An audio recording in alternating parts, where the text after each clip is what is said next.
Witam Was serdecznie. Dzisiaj moim gościem jest Ariadna Wiczling, autorka podcastu Poniczce Ariadny. I będziemy mówili dzisiaj o webinarach, ale najpierw bym chciała, żeby Ariadna wytłumaczyła Wam, co to jest podcast. Podcast to jest taka audycja radiowa na żądanie, czyli można słuchać takiej nagranej audycji albo przez internet, albo przez aplikację na telefonie, to szczególnie. I są to takie audycje, nie tylko moje, ale jest wiele bardzo ciekawych audycji, które można w ten sposób słuchać, które są zarówno edukacyjne, jak i rozrywkowe. Także. A Ty w jakich tematach robisz te audycje? Moja jest na temat biznesu online, marketingu i też takie elementy motywujące. Okej, super. Dobrze. Ariadna mnie zaraziła tematem webinarów, ponieważ miałam przyjemność być gościem Ariadny na jednym z jej webinarów i zobaczyłam dopiero magię tych webinarów i pomyślałam sobie, kurczę, to naprawdę działa, bo na swoim przykładzie ja spędziłam z Tobą pół godziny na tym webinarze, 45 minut, łącznie z pytaniami. Godziny. I sprzedałam naprawdę kilkadziesiąt książek i pomyślałam sobie, że to jest fajny temat, żeby Wam opowiedzieć o tym i zaprosiłam do tego specjalistkę, która Wam opowie, z którą porozmawiamy sobie na temat webinarów, co robić, jakie kategorie biznesu mogą się zainteresować tym tematem i czy na tym się zarabia, ile się zarabia, może nam trochę opowiesz o tym, jaką kasę można na tym zarabiać. Powiedz mi, jak nas oglądają teraz dziewczyny, to w jakich kategoriach biznesu można mówić o webinarach i żeby jest sens się zająć tym tematem?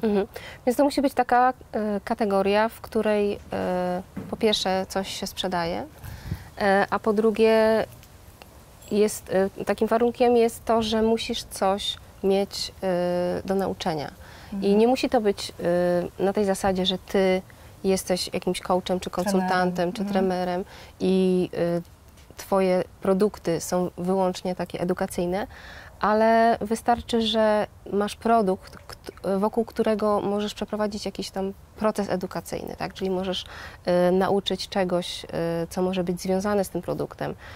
Na przykład, jeżeli produkuję odzież dla dzieci, to mogę uczyć matki, jak sobie radzić w trudnych sytuacjach, nie wiem, w wychowaniu dzieci, tak? Może być na przykład tak, albo może jak dobierać kolory na przykład u dzieci, no powiedzmy u dziewczynek, jak na przykład rozpoznać, nie wiem, typ kolorystyczny na przykład. Taki bym coś sobie wyobraziła. Jeżeli na przykład ktoś sprzedaje patelnię, to może przeprowadzić webinar jakiś o gotowaniu na przykład. Czyli coś pokrewne, ale coś, co chcemy dać ekstra naszym klientom, ale ekstra? Za darmo? Jak te webinary się robi? Czy ja za to pobieram pieniądze, ustalam jakąś cenę i zapraszam tych, którzy zapłacili, czy robisz to for free?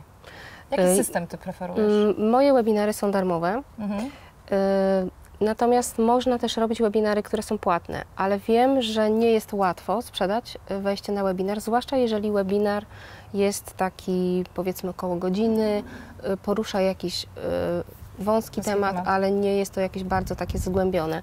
Natomiast można przeprowadzić taki webinar, który jest dłuższy, na przykład 2-3 godziny, który jest jakby takim warsztatem. Ja sama brałam udział w takim webinarze akurat zagranicznym i takie warsztaty, to już wtedy wręcz można by to nazwać warsztatem na żywo, a nie webinarem, bo słowo webinar kojarzy się z czymś, co jest darmowe. I chociaż to jest ta sama technologia, to po prostu fakt, że jest to dłuższe, że na przykład w czasie, kiedy trwa webinar, instruktor rozmawia z osobami, które są, bo przeważnie jest tak, że powiedzmy jest ich na przykład 20, 30, czyli 40. to są małe grupy? Nie za dużo, tak. Chodzi o to, że instruktor jest w stanie poświęcić taką bardziej osobistą uwagę uczestnikowi i wtedy jest to jakby większa wartość dla tego uczestnika. Natomiast jeżeli to jest taki webinar, który polega na tym, że jest edukacja, albo edukacja ze sprzedażą, no to wtedy takie webinary są darmowe. No dobrze, ale to dla mnie jest sens robić webinar, gdzie jest edukacja, ale jest też sprzedaż, no bo jeżeli już robisz to za darmo, to gdzieś tam musisz na tym zarobić, bo poświęcasz swój czas, no chyba że strategia jest inna, ale ja chcę się skupić na tym, że generalnie gdzieś tam można znaleźć metody na to, żeby zarabiać pieniądze na nich, może nie na samym webinarze, ale na tym, co sprzedamy po webinarze, tak? To prawda. Ja może jeszcze tutaj rozwinę ten wątek, co jeżeli nic nie sprzedajemy. Ja tak sama zaczęłam i robiłam to na takiej zasadzie, że prowadziłam edukacyjne webinary i moim celem było zbudowanie marki o społeczności, listy i opinii eksperta. Natomiast te webinary reklamowałam na Facebooku, żeby zgromadzić publiczność na webinarze i po to, żeby te koszty reklamy mi się zwróciły. Musimy tą osobę, dobra? Już wracam? No. żeby mi się zwróciły te koszty, to na końcu webinaru każdego oferowałam indywidualną konsultację. Okej. Mówiłam, że jestem w stanie zrobić 3 konsultacje w danej cenie, że cena jest tylko dla osób, które były na webinarze i po prostu chodziło mi tylko o to, żeby się zwróciły pieniądze za reklamę. Natomiast jakby mój czas traktowałam jako inwestycję w to, w budowanie społeczności. Okej, czyli biznesy i budowanie jakiegoś kontentu wokół tych biznesów, ale tak naprawdę też trener czy coach to jest idealna metoda dotarcia do naszych klientów. Tak. Idealne zgromadzenie tej społeczności, budowanie tej społeczności i sprzedanie w takiej większej grupie swojego kontentu, nie? Tak, tak, tak. I wtedy tak naprawdę ma to przełożenie na pieniądze, tylko trzeba zrobić wtedy ten kurs online, albo trzeba mieć jakiś produkt do sprzedania, ale o kursie online powiemy w następnym odcinku. A powiedz mi, jakie błędy najczęściej popełniają ludzie, którzy robią webinary? Jeden z najczęstszych błędów, jakie widzę, to jest to, że ludzie starają się nie pokazać za dużo, nie nauczyć za dużo. Czyli nie chcą się dzielić. Nie chcą się dzielić, tak. Jak się nie chce się dzielić, to nie róbcie webinaru, bo to nie jest dla tych ludzi, to jest dla tych, którzy chcą się dzielić. Tak, bo jest to taki, powiedzmy, jakoś tam taki strach, że no jeżeli ja już wszystko powiem, no to jak ktoś będzie chciał ze mną pracować. Ludzie. To znaczy, że oni nie wierzą w to, co mają, nie wierzą w swój potencjał, bo przecież tu i teraz dzielę się tym, ale za chwilę to też się rynek zmieni, mam coś więcej do powiedzenia. Ja nigdy w ten sposób nie myślałam o tym, ale rzeczywiście może tak być. Tak jest i naprawdę to tak nie działa i warto się pokazać, bo nasi klienci i tak chcą z nami pracować i chcą w dany temat wejść głębiej. Oni wrócą, oni będą chcieli drążyć i te osoby będą chciały z nami pracować. Oczywiście, że nie wszyscy, którzy przychodzą na webinar, będą chcieli z nami pracować. Oczywiście, że nawet są osoby, które przyjdą i nie będą chciały już więcej przyjść na webinar. No to jest normalne. Powiedzmy kilka procent z osób, które nas śledzą, że tak powiem, no to są nasi tacy przyszli klienci. Natomiast no, na to się nie należy oglądać, tylko po prostu dzielić się tym, co się ma. Patrzeć na tych lepszych, którzy naprawdę są wzorem do tego, żeby ich naśladować. No zdecydowanie, oczywiście. Czyli następny błąd? Kolejny błąd to jest brak znajomości technologii. No właśnie, chciałam zapytać. Tak. Technologia nie jest naprawdę trudna, ale może być stresująca, bo jest dużo elementów, które trzeba połączyć. Przed moim pierwszym webinarem to 3 dni bardzo słabo spałam, a teraz nawet się, nie wiem, brewka mi nie drgnie, że się tak powiem, za nim. A ile zrobiłaś już tych webinarów? No gdzieś 40. No to hello. No hello, ale właśnie. Robić, żeby robić. Dokładnie, robić to po to, żeby być coraz lepszym, żeby oswajać się z kamerą, żeby oswajać się z ludźmi, oswajać się z technologią i z wszystkim. Także. Trzeci błąd? Więc ludzie też często starają się udawać kogoś innego. Bingo. Tak. I to widać. To widać i dokładnie. Traktujmy webinary tak, jak to właśnie takie medium, które pozwoli nam być naturalnym, i budować taką naprawdę prawdziwą taką więź. Zrobić dygresję. Tu i teraz nagrywamy odcinek dla Was i tu i teraz możemy go zmontować. Pewnie go zmontujemy, bo nam osa leciała, bo Ariadna się zawiesiła, ja się zawiesiłam. A jak jest webinar, to jesteście...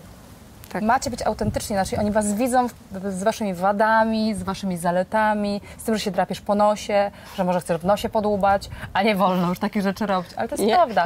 Z Waszymi nawykami i to jest fajne, bo to jest prawdziwe. Jak ktoś jest prawdziwy i ktoś jest wiarygodny i ktoś ma to w sobie coś, to jest dla niego medium, ja uważam. Naprawdę. Ja ale nie dla udawaczy, tak? No, zdecydowanie. To po prostu od razu widać. Ale też jest tak, że jeżeli pokażemy prawdziwą z siebie, prawdziwą osobowość, to te osoby, które z natury by nas nie lubiły, to one odejdą. I to jest dobrze. I dobrze. I zostają to ci, którzy mają zostać, a nie hejterzy, jacyś tam, dokładnie. Mary ludzi. Takich nie chcemy, nie? Dokładnie. Super. Chciałam się jeszcze... 3 błędy mamy.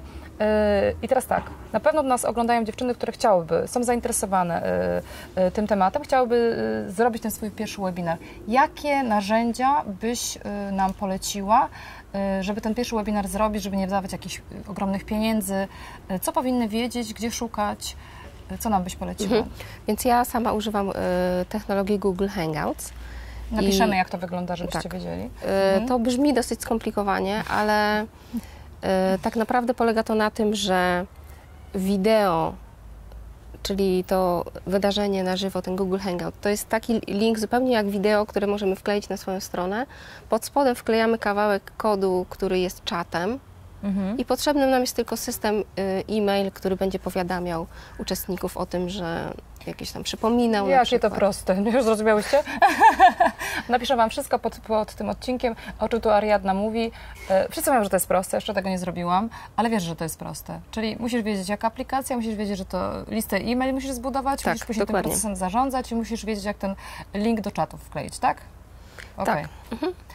Coś jeszcze powinniśmy wiedzieć? Czy są nam strona specjalne... zapisu na webinar, to też jest jakieś... Strona zapisu na webinar.